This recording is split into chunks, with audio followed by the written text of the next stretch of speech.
Now's your turn. You've got here a reaction, chlorine gas plus water gas to form hydrogen chloride gas and liberate oxygen. And I'm asking you, for each of the following condition disturbances, the increase of one chemical, increase of another chemical, etc., what would be the effect of in the equilibrium? Would it shift left to the reagent side, right to the product side, or would have no effect? Stop the video now, please.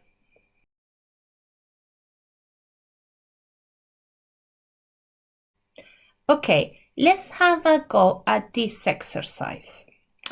I'm going to start by the bottom one, adding a catalyst. What would be the effect in the equilibrium position, right, left, or no effect, of adding catalyst? Well, this would have no effect, because remember, catalysts do not affect a reaction which is in equilibrium, because what they do is they speed up the reaction rate. They give you a better reaction rate, so the reaction happens faster. But once it reaches equilibrium, a catalyst will give you an alternative path, and lower activation energy for the reaction going backwards and forwards, and they cancel each other. So it does not have any benefit to add the catalyst. It will do nothing to the equilibrium.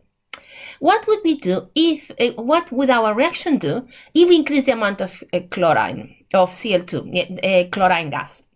Well, you are increasing the concentration of a reagent, and the reaction will naturally evolve to consume that reagent. So it will naturally shift right towards the product side. What would happen if we increase the concentration of oxygen? Well, oxygen is one of my products. It's one of the products of the reaction. So if we increase the amount of one of the products, then the reaction will shift towards the reagent side to try to consume that product to reach again an equilibrium state. So it will shift left. And instead of increasing concentrations, we're now going to decrease them. So what would happen if we decrease, let's say we remove, because they're all gases, we remove one of the gases, in this case, the water.